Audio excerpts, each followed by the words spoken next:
اب راجہ صاحب نے ظاہر سی بات ہے کہ اپنا موقف دے دیا ہے، لیکن اس میں راجہ صاحب یہ بھی کہہ سکتے تھے کہ ٹھیک ہے وہ پاکستان تحریک انصاف کا کارکن تھا، پاکستان تحریک انصاف کے جلسے ریلیوں میں شرکت کرتا تھا، لیکن اس کے انفرادی کسی ایکٹ کی پاکستان تحریک انصاف ذمہ دار نہیں ہے۔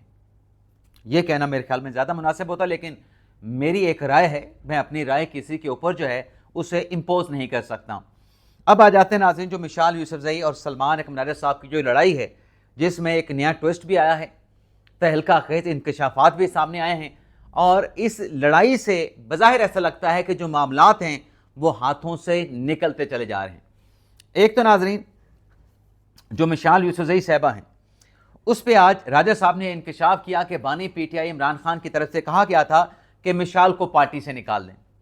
راجہ صاحب کہتے ہیں کہ مجھے نہیں معلوم کہ کس کی ریکمنڈیشن پہ مشال یوسفزئی کو سینیٹر بنایا گیا۔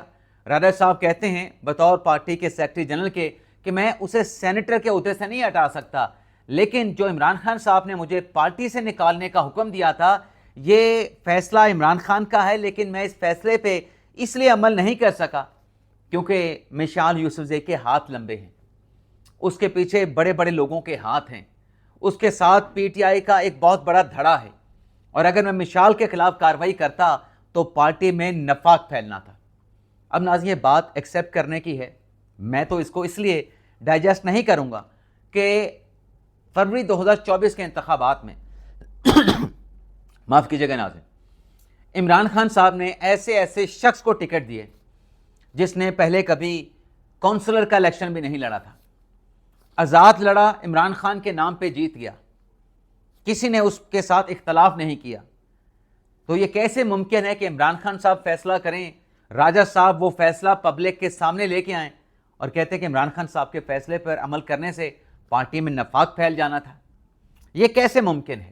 اور مشال یوسفزئی سے بھی یہ سوال ہوا کہ راجہ صاحب کہتے ہیں کہ عمران خان نے آپ کو پارٹی سے نکالنے کا فیصلہ کیا تھا، تو مشال نے کہا کہ اگر عمران خان صاحب کا فیصلہ ہے تو میرے خلاف کارروائی کریں، مجھے پارٹی سے نکال دیں۔ صحافیوں نے کہا کہ راجہ صاحب کہتے ہیں کہ آپ کے ہاتھ بڑے لمبے ہیں، تو مشال کا جواب یہ تھا کہ میرے ہاتھ کہاں پہ لمبے ہیں، ہاتھ تو سلمان اکمل راجہ صاحب کے لمبے ہیں، جو پارٹی کے سوشل میڈیا اکاؤنٹ سے اپنی تشہیر کروا لیتے ہیں، اپنی پروموشن کرا لیتے ہیں۔ تو معاملات صرف یہاں تک ناظرین نہیں ہے جو میں نے آپ کے سامنے رکھے ہیں، بلکہ اس سے بڑھ کے ہیں۔ جو راجہ صاحب نے ارکان پارلیمان کی ماہانہ تنخواہ کی بات کی، اس پر آج شاندانہ گلزار صاحبہ بہت بھڑکی ہیں۔ شاندانہ گلزار صاحبہ نے کہا کہ یہ بات غلط کی ہے پارٹی کے سیکرٹری جنرل سلمان اکمل راجہ صاحب نے، تنخواہوں کی بات ان کو نہیں کرنی چاہیے تھی، اور اگر ارکان سے پیسے لے کے پارٹی چلانی ہے تو جو 40 کروڑ ایک آیا، 50 کروڑ ایک آیا، وہ پیسے کہاں پہ گئے، وہ پیسے کہاں پہ چلے گئے؟ صرف یہ سوال شاندانہ گلزار نے نہیں اٹھایا، بلکہ انہوں نے ایک اور سوال بھی کھڑا کر دیا کہ اگر یہ بات نکل آتی ہے کہ وہ پیسے کہاں پہ چلے گئے تو کچھ بھی نہیں بچے گا اور کوئی بھی نہیں بچے گا۔ پی ٹی آئی کے اندر جو لوگ فنڈنگ کرنے والے ہیں، جو پی ٹی آئی کو مالی طور پہ سپورٹ کرنے والے ہیں، جو کہ ایکچولی اوورسیز پاکستانی ہیں، جب ان کو یہ باتیں پتہ چلیں گی کہ ہمارا بھجوایا گیا تحریک انصاف کی سپورٹ کے لیے جو پیسہ ہے اس میں خرد برد ہو رہی ہے، تو آپ خود اندازہ کر لیں کہ ان کے دلوں پہ کیا بیتے گی، وہ پاکستان تحریک انصاف کے بارے میں کیا رائے بنائیں گے کہ عمران خان کے بعد جو لیڈرشپ ہے، جو اس پیسے کے امین تھے، جنہوں نے اس پیسے کا تحفظ کرنا تھا، وہاں پر پیسے خرد برد ہو رہی ہے، پیسوں میں، رقم میں، اور بات باہر بھی نہیں آ رہی، تو کیا وہ دوبارہ پی ٹی آئی کو فنڈ کریں گے؟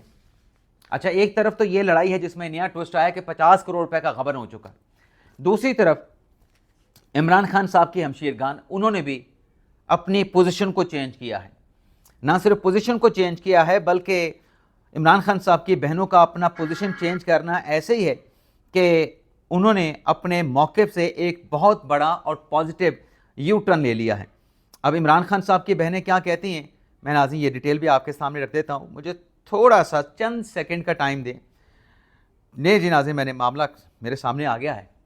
عمران خان صاحب سے ملاقاتوں کے وقت، جب ملاقاتوں پہ بندش نہیں تھی، علیمہ خان صاحبہ کیا کہا کرتی تھی، کیسے باہر لا کے پیغام دیتی تھیں۔ اب علیمہ خان صاحبہ سے سوال کیا گیا کہ ملاقات کی صورت میں اگر خان صاحب کا کوئی میسج ہوا تو کیا وہ دیں گی؟ علیمہ خان صاحبہ کہتی ہیں کہ خان صاحب کا میسج ہمارے بھائی کا میسج ہے، اس کا سیاست سے کیا تعلق ہے؟ اب خان صاحب تو سیاسی میسج دیتے ہیں نا کہ باہر جا کے یہ میسج پڑھ دیں، یہ میرا پیغام ہے، میرے سپورٹر میرے ووٹر کو بتا دیں۔ اب علیمہ خان صاحبہ کہتی ہیں کہ کیونکہ ان سے دوبارہ سوال ہوا کہ میسج ہو سکتا ہے کہ پارٹی کی قیادت کے لیے ہو۔ عمران خان صاحب کی بہن نورین خانم کہتی ہیں کہ ہم خاندان ہیں، گھریلو باتیں اس ملاقات میں کرتے ہیں، سیاسی باتیں جائیں سیاستدان خان صاحب کے ساتھ ملاقات کریں اور اس میں سیاسی باتیں کریں، ہمارا سیاسی باتوں کے ساتھ کیا تعلق ہے؟ یہ عمران خان صاحب کی بہن نورین اور علیمہ خان صاحبہ نے ایک بڑا سرپرائز دیا ہے، اور ان سے یہ بھی پوچھا گیا کہ یہ جو جوائنٹ ڈیفنس ایگریمنٹ ہوا ہے اس پر عمران خان صاحب کی بہنوں نے مکمل طور پہ لا تعلق کا اظہار کیا اور موقف دینے سے انکار کیا۔ عمران خان صاحب کی بہنوں نے کہا کہ آپ کہاں پہنچ گئے، کیا سوال کر رہے ہیں، دوسروں ملکوں تک چلے گئے، صرف اڈیالہ کی باتیں کیا کرو، پوچھو کہ راستہ کیوں بند ہے، گاڑی میں جھٹکے کتنے لگے، گرمی کتنی ہے۔ ویسے علیمہ خان صاحبہ نے کہا کہ آج تو موسم اچھا ہے۔ پھر ایک صحافی نے یہ سوال کر لیا کہ آپ کہتے ہیں کہ عمران خان صاحب کو مطالعے کے لیے کتابیں بھجواتے ہیں لیکن کتابیں عمران خان تک نہیں پہنچتی۔ صحافی نے کہا جب عمران خان صاحب کی آنکھ کا مسئلہ ہے، ان کی آنکھیں ٹھیک نہیں ہے، تو عمران خان صاحب کیسے ان کتابوں کو پڑھیں گے؟ علیمہ خان صاحبہ یہاں پہ لاجواب ہو جاتے ہیں۔ سوال تو ویلڈ ہے صحافی کا کہ جب آنکھوں کا عارضہ لاحق ہے، ایک آنکھ کا آپ کہتے ہیں ضائع ہو چکی ہے، دوسری عمران خان صاحب کی جو آنکھ ہے وہ بھی خان صاحب کی 6/6 نہیں ہے، تو کتاب کیسے پڑھیں گے؟ علیمہ خان صاحبہ یہاں پہ جو ہے وہ خاموش ہو جاتی ہیں۔ پھر سوال ہوتا ہے کہ نواز شریف کو تو گھر کا پکا ہوا کھانا ملتا تھا، تو عمران خان صاحب کی بہن کا جواب یہ تھا کہ نواز شریف کا کھانا تو گھر سے آتا ہے۔ تو اس پہ پھر جب صحافی نے سوال کر لیا تو عمران خان صاحب کی بہنیں خاموش ہو گئیں۔ عظمیٰ خان صاحبہ نے جواب دیا کہ ہمارا ایک ہی مطالبہ ہے کہ عمران خان کا علاج جو ہے وہ کرایا جائے، اس کے علاوہ ہمیں کچھ پتہ نہیں۔ اچھا، یہاں پہ تو ہم نے عمران خان صاحب کی بہنوں کی بات کر لی۔ اب وہ جو امریکہ میں یا پھر لندن میں بیٹھا، میرے خیال تو امریکہ میں بیٹھا ہے بجاج سعید خان، اس نے اور ہی بے پرکی چھوڑی ہے، بے پرکی اڑائی ہے کہ عمران خان صاحب جو ہے خدا نخواستہ اس دنیا میں نہیں رہے، ہمیں چھوڑ کے اس دنیا سے جا چکے ہیں۔ اب یہ بندہ اپنے آپ کو صحافی کہتا ہے، صرف ویوز کے چکر میں، صرف جو ہے وہ ڈالر کمانے کے چکر میں یہ ایسی بیہودہ بات کر رہا ہے جو کہ صحافی کرنے کا سوچ بھی نہیں سکتا۔ ہم نے جو چیزیں آپ کے سامنے پیش کی ہیں وہ حقائق آپ کے سامنے رکھے ہیں۔ اب سوال یہ جنم لیتا ہے کہ چلیں بجاج سعید خان نے تو جو بونگی مارنی تھی، جو بھنڈ مارنا تھا اس نے مار دیا، ویسے یہ بونگی ہے، بھنڈ نہیں ہے۔ سوال یہ ہے کہ آج عمران خان صاحب کی کسی کے ساتھ ملاقات نہیں ہوئی۔ دو سوال، بشرا بی بی صاحبہ کی ان کی بیٹی کے ساتھ ملاقات ہوتی ہے، بشرا بی بی صاحبہ کی ان کی بھابھی کے ساتھ ملاقات ہوتی ہے۔ سوال یہ ہے کہ عمران خان صاحب کی ملاقات کیوں نہیں ہوتی، بہنوں کے ساتھ یا پارٹی کے لوگوں کے ساتھ؟